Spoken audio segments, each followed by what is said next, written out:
You see the Deputy Attorney General Rod Rosenstein and FBI Director Chris Wray also seated next to him are testifying before the House Judiciary Committee. They were in a break. That testimony has resumed. We're going to watch it now together.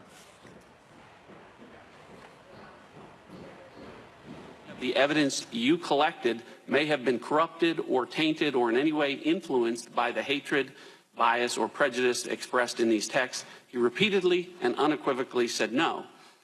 Yes, we know that Special Counsel Mueller removed him from the case, but what did Special Counsel Mueller do to determine whether or how the actions taken, the decisions made, and the evidence gathered by a Donald Trump-hating lead investigator, how that may have prejudiced Donald Trump as a subject? Evidence, by the way, that Agent Strzok unequivocally stated in the presence of FBI counsel that became part of the Special Counsel Mueller's foundational evidence and that was used by the Special Counsel team. If Special Counsel Mueller was here, I know what I would ask him, but he's not, but his supervisor is. So, Mr. Deputy Attorney General, what, if anything, has Special Counsel Mueller done to determine whether the actions taken, the decisions made, and the evidence collected by Special Agent Peter Strzok was impacted by his very clear hatred and bias of President Trump? Congressman, as I know you're aware, Director Mueller has vast experience both as a prosecutor and as a supervisor of the FBI, so I can assure you that he understands the importance of considering any credibility issues in determining whether or not to rely upon a person.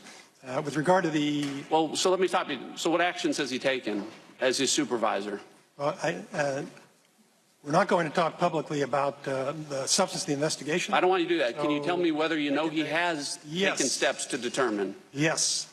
Director Mueller has taken appropriate steps. And keep in mind, Congressman... Well, so let me stop you there. I'm thrilled to hear that he's taken steps. You and I are both former prosecutors. How does a prosecutor go about eliminating bias, prejudice, and expressed hatred from foundational evidence? Because you know, of course, that if your root evidence is fairly called into question, everything that comes from that evidence is fairly called into question, right? Yes, sir. Yes, I realize I'm just about out of time, but to give a somewhat comprehensive response, as you know, when we conduct an investigation, the purpose is to determine whether or not there's sufficient evidence to prove a case in court. And if you're going to court and you're taking a piece of evidence, you're relying upon a witness, you need to consider any issues that go to the credibility of the witness or the credibility of the evidence. And so you use the term foundational evidence. I'm not sure exactly what you have in mind, but if, for example, Director Mueller were to rely upon a document that Mr. Strzok produced or a statement that he took or were to call him as a witness, obviously you need to consider that evidence that would be evidence that would tend to impeach his credibility. And Director Mueller well knows that. And I just wanted to quickly respond if I could, and I recognize we're out of time, but Director Mueller and I learned about this issue at the same time. And we learned about it from the Inspector General, who brought it to our attention soon after he discovered it. I believe it was last July. And so it was our understanding that the Inspector General was conducting an investigation of Mr. Strzok. So the fact that Director Mueller didn't spend a lot of time questioning him, I think that was probably appropriate because that was the Inspector General's job. But I would also point out that I don't think it took Director Mueller very long after seeing those text messages to decide what was the right thing to do. Thank you. I yield back. Chair recognizes the gentleman from New York, Mr. Nadler, for an opening. Thank you. For his questions. Last month, I wrote to both of you regarding the apparent outing in the media of a confidential human source involved in the early stages of the Russia investigation. I understand that while I was on the floor just now, one of my Republican colleagues had the gall to quiz you about his identity again today. In my letter, I asked that you, quote, investigate this case for potential violations of the Intelligence Identities Protection Act, as well as other statutes and department guidelines designed to protect the lives of covert operatives and confidential human sources, close quote. Director Wray, last month you testified before the Senate that the day that we can't protect human sources is the day the American people start becoming less safe. Can you further and briefly explain what you mean by that statement? Congressman Nadler, in investigation after investigation in the counterintelligence front, the counterterrorism front, organized crime front, human trafficking front, and virtually every area of enforcement that the FBI is responsible for, we rely heavily on human sources to come forward and share information with us, often at great peril to themselves and to their families. And that is one of the single most valuable and important tools that we have to keep the American people safe. And it's something that we've relied on for now coming up on almost 110 years of the FBI. And if we start losing that tool because people don't trust us to protect their identities appropriately, the American people will be less safe. Oh, thank you. First of all, happy 110th birthday. It seems that Chairman Nunes has now asked the FBI for the identities of all, quote, undercover agents and or confidential human sources, close quote, who may have interacted with the Trump campaign. Have you received this request, Director? I am aware that we have breaking news now, and it involves the First Lady of the United States. We knew that this was potentially coming down, and now we can see her arrival in Phoenix, Arizona, where she is going to visit this hour an area where young children are at a detention center who've come across the border illegally. You know that she has made a couple of visits.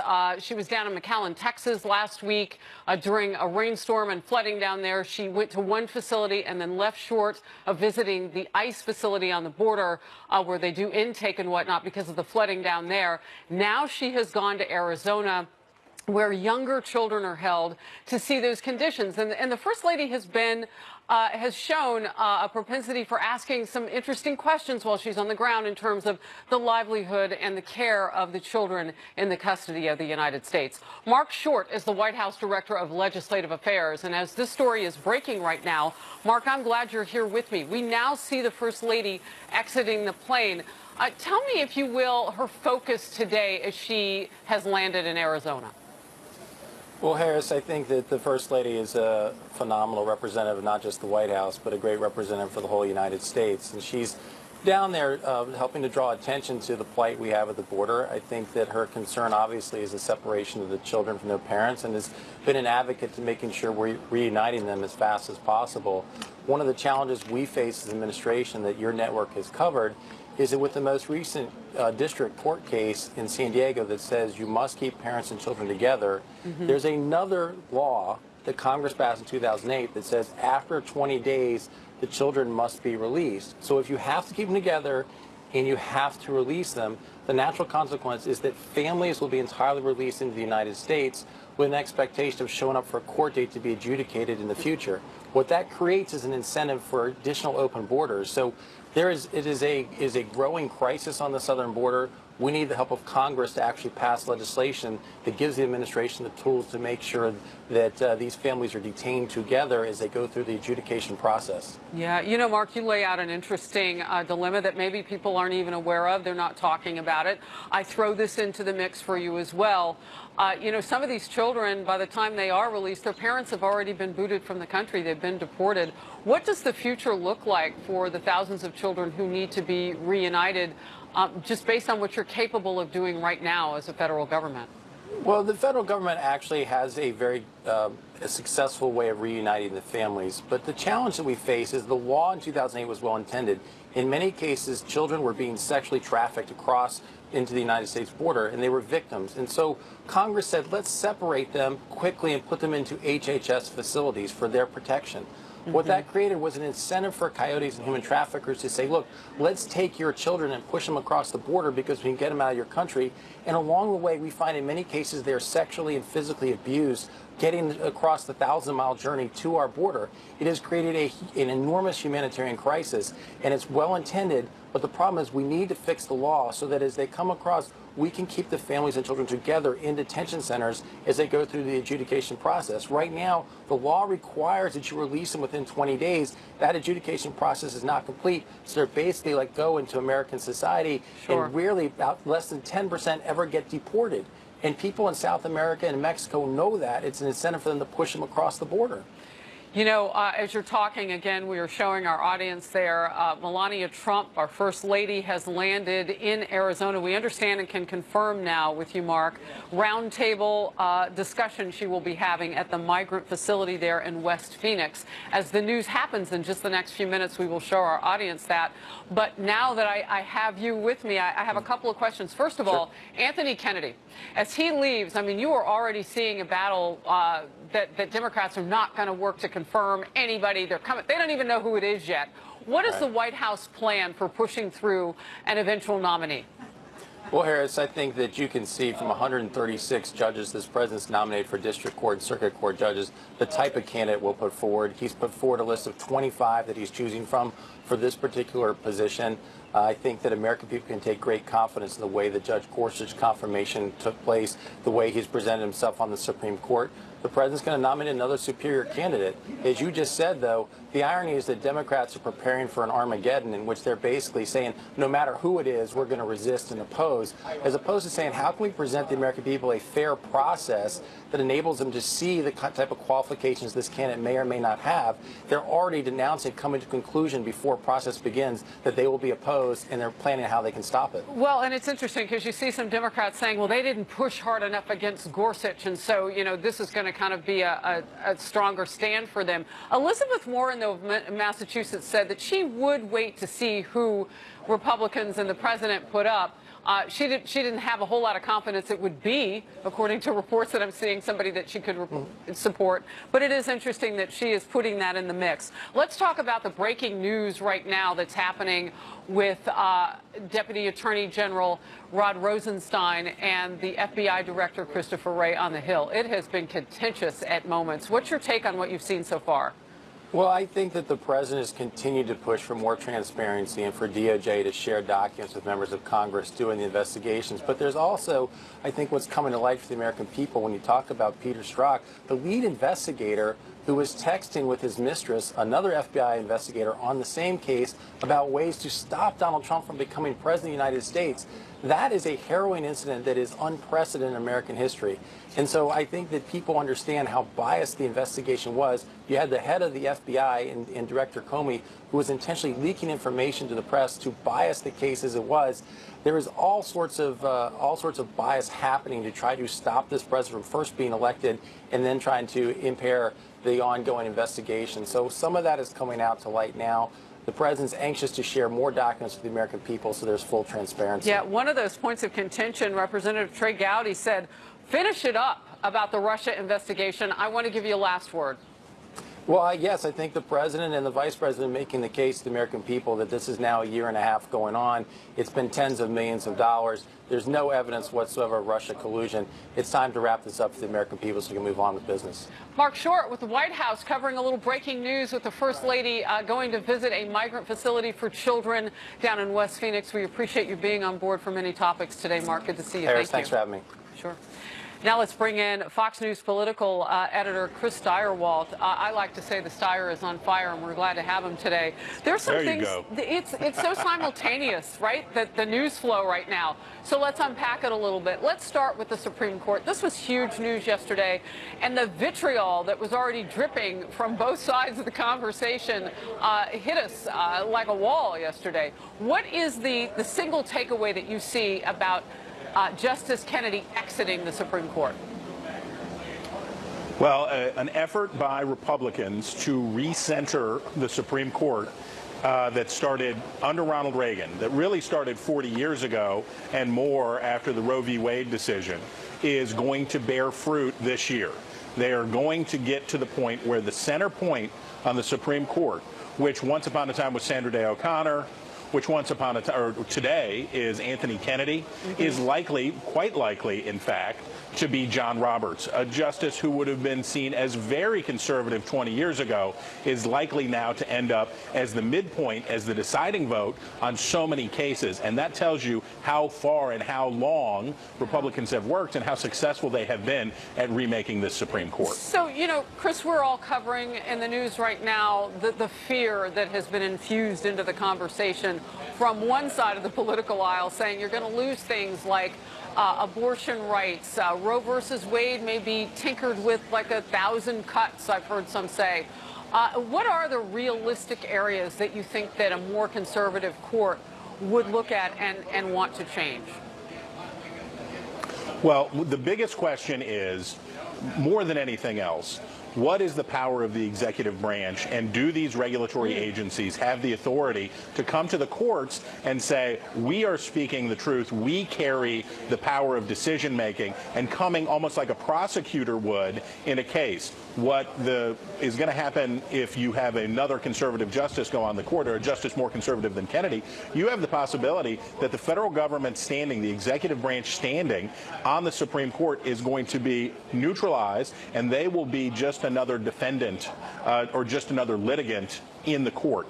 And that is a big deal for people who are small government conservatives. But I do agree with the Democrats who talk about it's not going to be overturning Roe v. Wade. It's not going to be in one moment that Roe v. Wade is overturned. And we have already seen, by the way, in the past decade, more and more restrictive rules as it relates to access to elective abortions come in place from states across the country. The court, as constituted, has approved those, and I would expect that you will continue to see not one massive overturning of Roe v. Wade, but a continuing allowance for more restrictions on elective abortion. So when we look at the country right now and we see how people are voting, and we see an outsider in the White House who expresses himself, who people greet with a thank you for coming and being real and raw, when you look at that, where is the country? Because if they are center-right, then what is the fight for Democrats? What should be their message? If the country is center-right, how do you fight that? And if that's where it wants to be, well, isn't this the pendulum going back and forth? And we have seen it in both directions. Well, first, not everybody thanks the president for being raw and real. He had 47% of the country, 48% of the country. Right. The people who support him do feel that way. But we have to remember this. American public life is a tangle. It's a jumble. People hold seemingly contradictory opinions. You will find people who are strong proponents of the Second Amendment, but at the same time believe that elective abortion should be available. People have confusing and contrary views that are very hard to stuff into one political party or the other. As a matter of fact, Donald Trump's success is reflective of that jumble. Here's a guy who was a Democrat, who took a lot of apostate positions on conservative stuff, who is now governing as basically a Tea Party conservative. It's confusing and it's jumbly. The Supreme Court's job, though, isn't to be a reflection of the political energy in the country. Its job is to be the last refuge, the last place where Americans feel, okay, we can trust what you're doing. Right. Chris Stirewalt, I'm going to have to break in with breaking news, because we have the First Lady of the United States who has arrived at a migrant facility where they house children. And this was part of her day today, will be a roundtable discussion as she meets with officials. We've seen her in this role before in McAllen, Texas last week, and now she is back. She tends to ask some very interesting and hard-hitting questions about how the children are being cared for. Let's watch and listen together. Kevin McAleenan, the Commissioner of U.S. Customs and Border Protection. To your left is our Chief of Tucson Sector, Rodolfo Parrish. And with our interagency partners and key stakeholders, we're really honored to welcome you to U.S. Customs and Border Protection's Tucson Processing Center, and to talk to you a little bit about our operations and the challenging and critical aspects of our mission, where we care for families and children that have crossed the border and we've taken them into custody. Yesterday alone, there were 1,600 people that either crossed illegally between ports of entry or arrived at our ports, including 539 members of family units. So this continues to be a significant flow, major challenge, and we appreciate your support and engagement on this important issue. Thank you. Would you like to say any opening words? Of course. Thank you, first of all, to have me here, and I want to thank you for all your hard work that you do. And I know how dangerous and difficult your daily jobs are. So I really appreciate all you do in the behalf of the country. And I'm looking forward for our discussion and to tour the facility. And I'm here to support you and give my help, whatever I can, for behalf of children and the families. Thank you for having me. Thank you very much. Thank you. And Mrs. Trump, you'll get to hear today from a lot of the stakeholders that we have in this area, people who live and work on this border. Done this job for over 30 years. So you're going to get to hear from various people in the community today about the issues that we have here. From my perspective, serious enforcement of immigration laws is necessary, and there has to be consequences for violations of law, because if you don't have consequences, then I think at the end of the day what you have is you promote additional illegal activity. So it is a hard situation for the men and women of the Border Patrol. Today you're going to get a chance to tour one of our facilities and get a chance is to talk to frontline agents who are actually processing families, children, and some of the experiences that they've had. I will tell you also that people view this as a DHS or an HHS problem, but it's not. It's actually a whole of government problem that we have to try to fix. But it's going to involve definitely a lot of civil discussion, some actions, so that we can get to a solution on this border. Okay? I know that some of the men and women who work in DHS have been characterized as maybe cruel, heartless. That is not the case. You're going to see firsthand today of the amount of care that goes into the families, the children, of the people that we encounter here. You'll also have an opportunity to see the facilities where our folks work and where these individuals are housed. There's been a lot of misinformation that's been put out to the general public of the conditions of our facilities and how our people care for the immigrants that we do encounter. You are visiting Tucson sector, which is one of 20 Border Patrol sectors nationwide. Here in Tucson, we have 262 miles of border that we're responsible for. On average, we apprehend about 150 immigration violators per day, and that number can fluctuate. But I will also say, last year we finished off with 38,000 apprehensions. This year we've already passed the number. It's far from the days of the early 2000s when Tucson was making 500,000 arrests in this area. So it shows you that border control can be accomplished if you continue is to devote the assets that you need. But the important piece of this today is we're very grateful that you're taking the time is to come out and see it firsthand, talk not only to our people, but also to these families. So thank you very much. Thank you. Okay. I'd like to turn it over to Mike Humphreys from the Office of Field Operations. Hi, so I'm Mike Humphreys. I represent CBP at the ports of entry in Arizona. There's a lot of misconceptions out there about the separation of family units and such. We've had about close to 3,000 family units. Just a couple have been separated, and they're very short separations. We've also had over 1,000 unaccompanied alien children. So those are ones showing up without family. And I think they get bunched into, since they're alone. We are going to watch this very closely, and I, of course, got the city wrong, and I should know this because I have a home down there. Tucson, Arizona, not Phoenix, is where we are. The Tucson sector. 262 miles of border that you see our authorities are in charge of down there, and you saw the First Lady first speak. They're going to go around this round table, so we'll keep a close eye on that, maybe even pop that up down on one side of the screen if we can, because I want to bring in my next guest. He and I are going to talk while this is happening. We'll go back as the First Lady makes more remarks and asks those questions that we have seen her ask before. Detailed information she's looking for the livelihood, the care of children who are held in these facilities as they are in the country illegally. Republican Senator Steve Daines of the Senate Appropriations Committee joins me now. And it's great to see you today. And again, we're going to kind of keep our eye on that.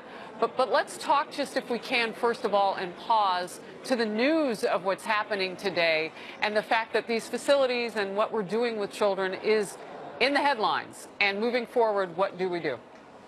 Well, Harris, we need to go back and look at why are we in this mess in the first place. This really comes back to open, porous borders and the failure to enforce the law. Here's what happens.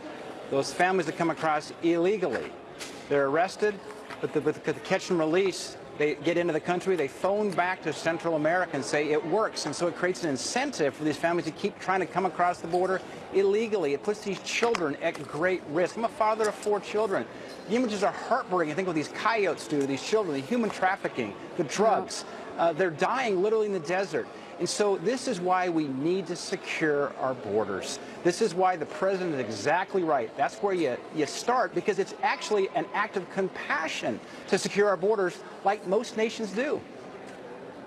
All right, I want to go back and listen to the First Lady. If you and I can just kind of stand aside, let's watch the news that's being made. Wow, very sad. In addition to all that, at the legal ports of entry, we facilitate trade and lawful entry of people. So people coming into our cities with foreign money to spend money here. So we have to facilitate that along with our anti-terrorism and our bringing in trade. So CBP collected over $40 billion in duties and taxes for the government budget last year. Nogales Port of Entry, which is just an hour from here, is the largest port of entry for the entry of vegetables into the U.S. market nationwide. So we play a very important part in that, along with processing of migrants, along with the enforcement of opioids. We've seized in just the Nogales Port of Entry this year over 2,000 kilograms of methamphetamines and several kilograms of fentanyl coming in, trying to make entry into the U.S. Thank you for coming out, and appreciate the time. Thank you. Thank you. Thank you. Mr. Trump, you'll next hear from David Gonzalez, who's the U.S. Marshal here in Arizona. Good morning, welcome to Arizona. I'm David Gonzalez. I represent the United States Marshal Service for the District of Arizona. And the U.S. Marshal Service is the oldest federal law enforcement agency, created in 1789, but besides our primary function of arresting violent... As the First Lady continues to get briefed on the situation at this Tucson facility, let's bring back now, if we can, Senator Steve Daines of Montana. And you know, Senator, you were just talking about how complicated this issue is. I wrote down it was 2,000 kilos of methamphetamines coming across that Nogales Point up and through Tucson. And I just want to say, because I got married down there, I'm very familiar, have a home. My husband's from that area near Nogales. It's about a 90-minute drive up to where she is in Tucson. So she is not awfully close to the border, but she's getting now some information. How important is it to have the First Lady go do this and not other members of the administration, or do you anticipate that we'll see more? Why her in particular? And I think I know part of your answer, but I want to hear it. Well, I'll tell you, I think it, as a mom, someone who dearly loves children, like we all do, but I think particularly the First Lady, it's so important she's there extending compassion to these children. We all believe these children need to stay with their parents. I want to comment on something else, Harris. I just heard the discussion on that roundtable, and that was around the drug issue and the meth and opioids and fentanyl. Right. So I'm from Montana. I have a northern border. I don't have a southern border. But it's the opioids and the meth coming from the southern border that make their way to Montana. I just engaged with our U.S. Marshal in Montana. I was told that violent crime in our larger communities in Montana is up 100%. It's directly related to what's going on with meth and opioids, most of that coming from the southern border. So this is yet another reason why we must focus on securing that southern border, because it has a direct effect on our communities here across our country, even in a state like Montana, which is a long ways from the southern border. All right, I want to add this because I've got a list now. You know, for people who are down by the border, they may not realize that there are ranchers and there are business owners and there are people who are impacted by the decisions that are made where you are on Capitol Hill, to the point where it's more than just who's coming across, but it's what they're bringing. And we're talking about drugs. So you've got a local rancher who's on the list there, in addition to the U.S. Marshals. Before we move on, I just want to kind of get your focus on who you're hearing from about this issue. And can this be more bipartisan as well? Well, it can be more bipartisan. We're hearing from Montanans across every edge of our state. We hear it across the entire nation. The images of what's going on down there are horrible for parents who see children being separated from parents. But we've got to solve the real problem. Here's the challenge we face, Harris. I think the House could move a comprehensive immigration bill that would address many of these issues. I just spoke with a couple House members minutes before I came on to do this interview with you. They told me the problem is they know it will die in the U.S. Senate. Why will it die in the U.S. Senate? Because of the filibuster rule. It takes 60 votes to get anything done. So they're not going to pass something in the House unless they have a path forward in the Senate. I had this conversation with President Trump on Tuesday when I had lunch there with him in the White House. We agree, we're on the same page. Think about this. Virtually every major accomplishment that we've had in this Congress since President Trump took office was with 51 votes. Supreme Court, circuit judges, tax breaks, the rollback in regulations. It's all been done with 51 votes. The irony here is that we're going to have this debate on the next justice for the Supreme Court. It's a simple majority to put the next justice on the Supreme Court, a decision that's a lifetime appointment, probably 30 years, God willing, they'll be on the court. And yet to try to pass an immigration bill, it takes 60 votes. That's incongruent. That needs to change. That's why I stand with President Trump in saying, let's change the rules in the Senate. They're not part of the Constitution. They're self-imposed rules. Thomas Jefferson himself said the Senate should be a majority body. That's 51 last time I checked. You know, it's so interesting to hear you tie these 2 points together. And, you know, as Republicans and the rest of the country, everybody was processing Justice Kennedy leaving yesterday or saying he'll retire on July 31st. What you're saying is there are broader issues at hand. And can you use the template that's set at that level to get other things done at a Senate level? It's a very interesting point that you're making. Great to see you, Senator Daines. Thank you for being along for the breaking news as the First Lady of the United States is at a migrant children's facility, a detention or a custody facility, if you will, where they're being held in Tucson, Arizona. Thank you. A couple of things that I want to bring up now. The president has arrived in Mount Pleasant, Wisconsin. And so as he makes news on the ground there, he's going to a groundbreaking for Foxconn, which is a technology company there. It's about jobs, jobs, jobs. And as that happens and makes news, and we can bring you pictures of that live, we will. Let's bring in now Hugo Gordon, the editorial director at the Washington Examiner. Hugo, it's always great to be able to have you along for these simultaneous situations going on. So you've got the First Lady who is dealing with a huge issue. The face of that issue she is becoming for the children and the families. And we know from your reporting and others that she had the president's ear on separating families. She said no. She absolutely does, and it seems almost certain that her word had some influence in the signing of the executive order just a little while back.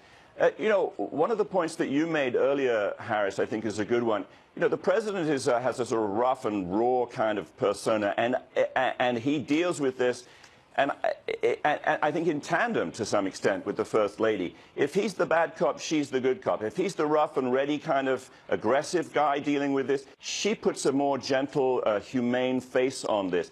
She doesn't, of course, question the policies of her husband who's in the Oval Office.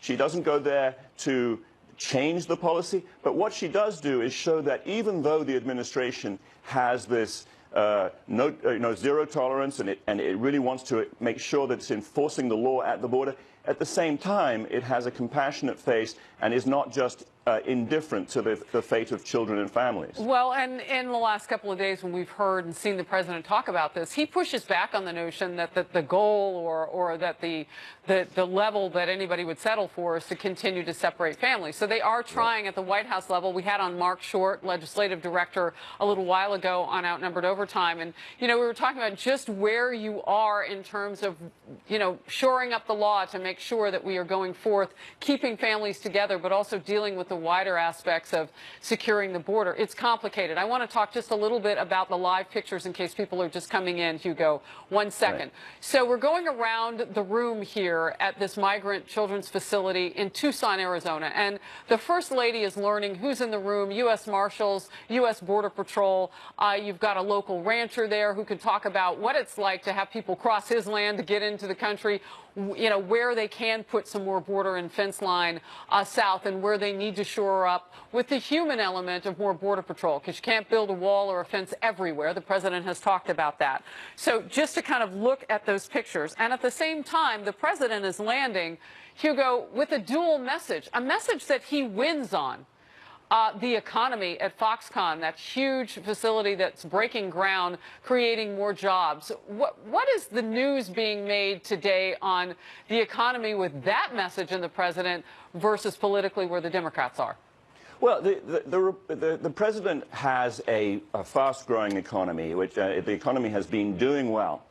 And he wants to make sure that the Republicans enter the midterm elections, which are really not that far away, with a strong economy.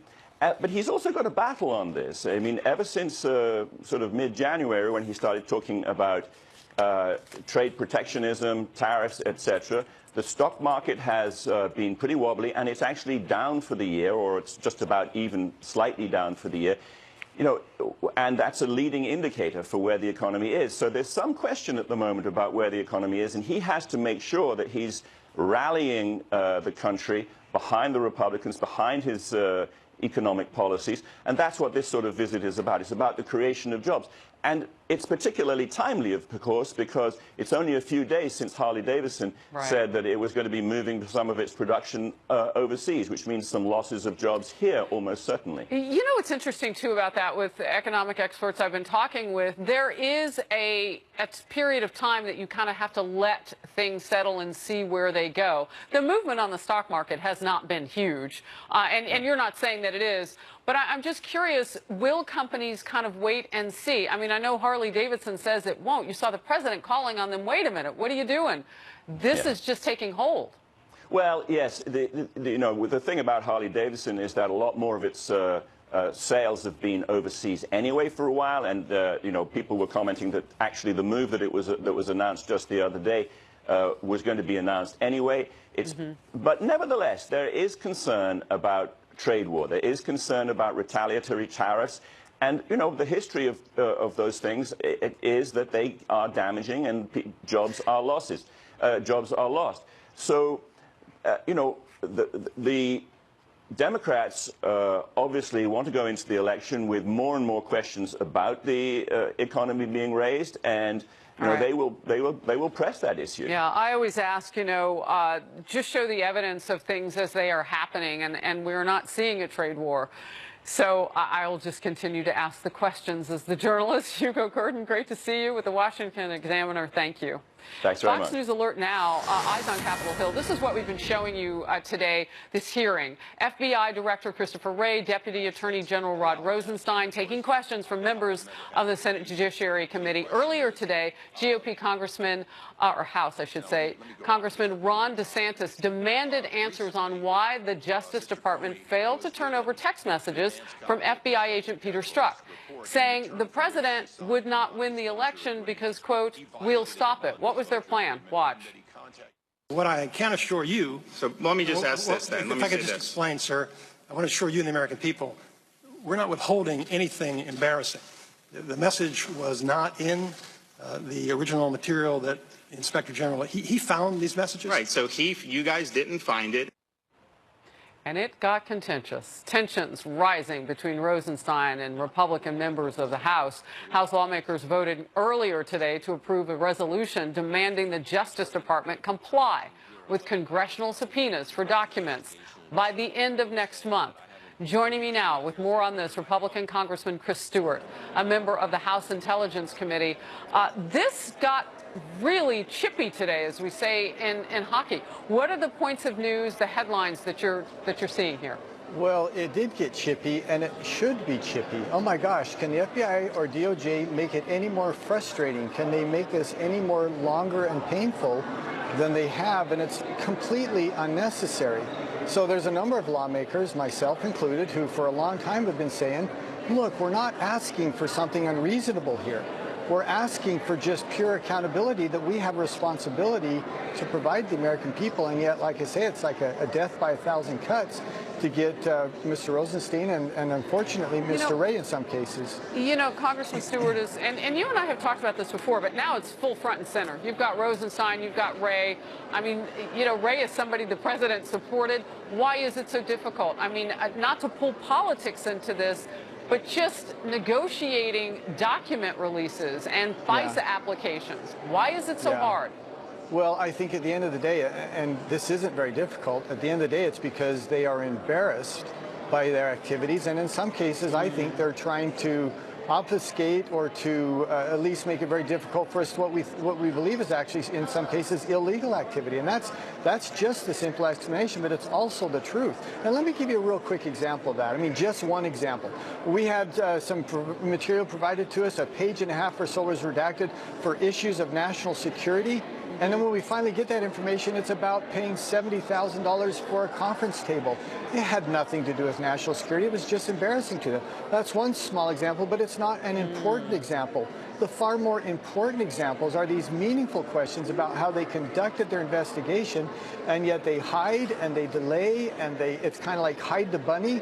You know, we'll give you 880,000 pages of documents that Mr. Rosenstein mentioned today, when we really only want a few hundred, and they make us, you know, burr our way through all of this other material, again, as a way to say, yeah, we've complied, but make it impossibly difficult for us. So there are a couple of things going on here, and you know, as we talk about what is at stake, you've got a political party that paid for opposition research with a company that had some interesting ties to important people at the DOJ, a wife of a member, so on and so forth.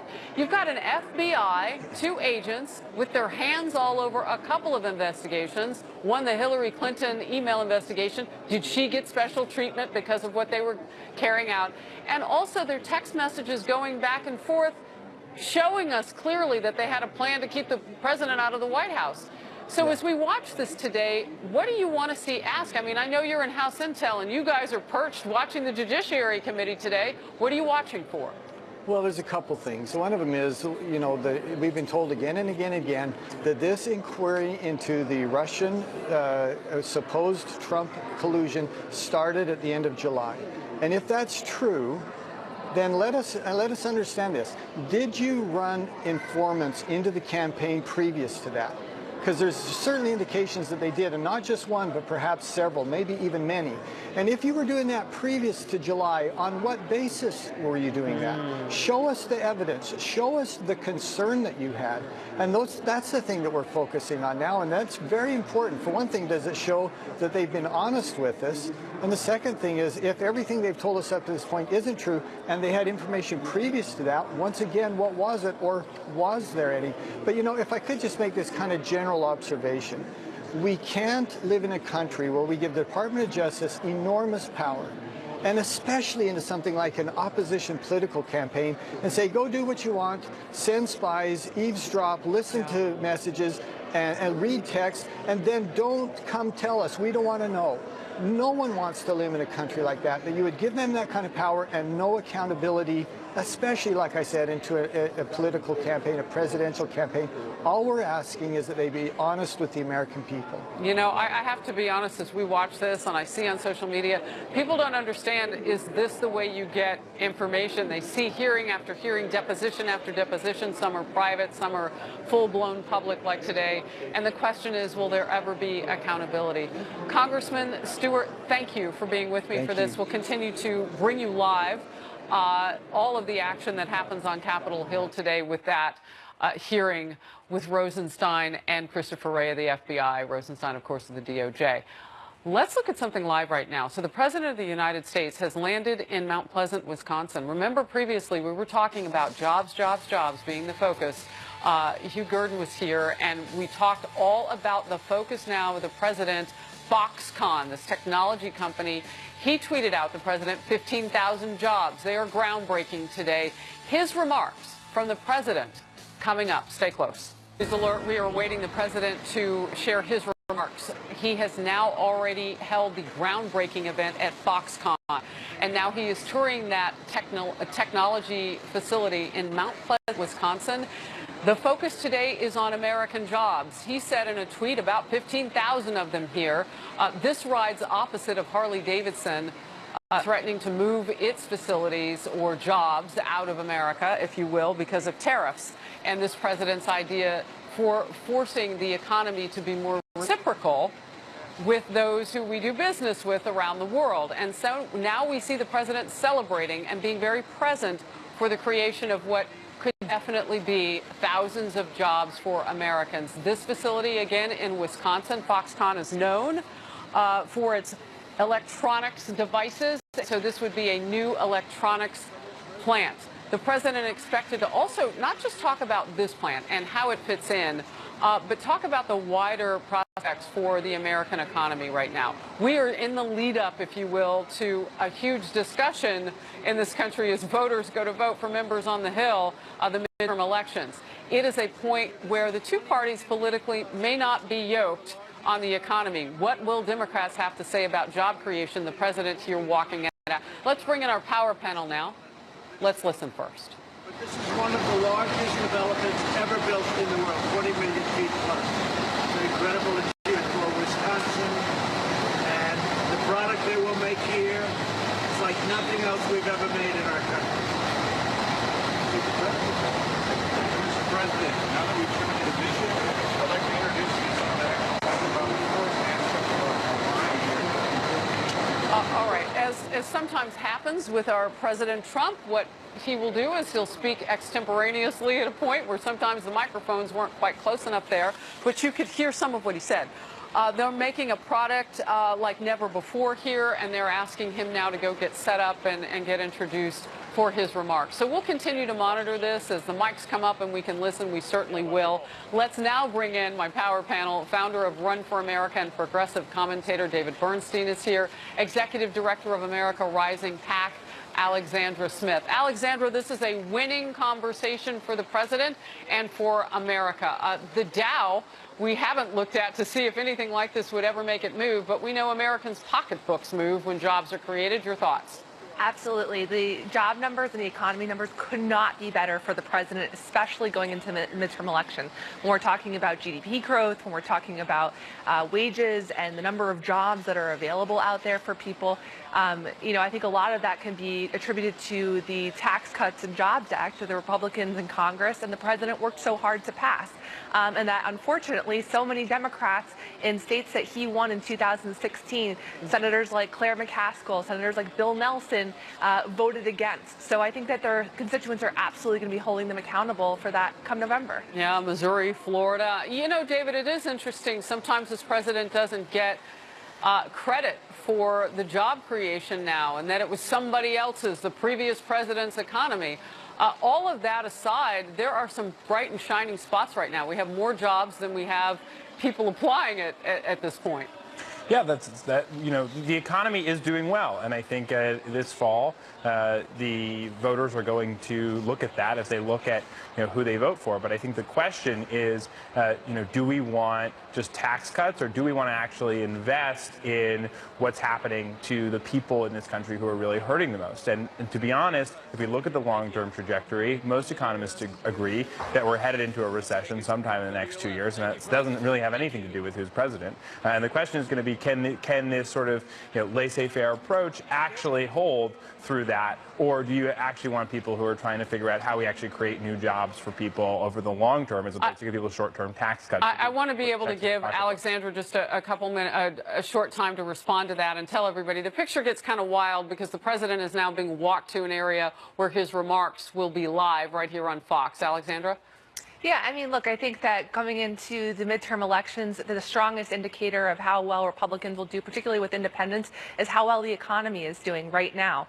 Certainly, as we look ahead to the next presidential cycle, the numbers will also be relevant then. But I think in the meantime, if the president can sustain the Republican majorities in Congress and continue to pass more legislation that removes harmful regulatory, burdens to small businesses and helps Americans find jobs, we're going to continue to see progress. I can't wait to see what you guys are going to say about the news that's shaping up on the Supreme Court. The White House has issued a statement. We're watching for the president's live remarks talking about some 15,000 jobs created at an electronics plant in Mount Pleasant, Wisconsin. A lot happening simultaneously. Stay right here on Overtime. We'll be right back.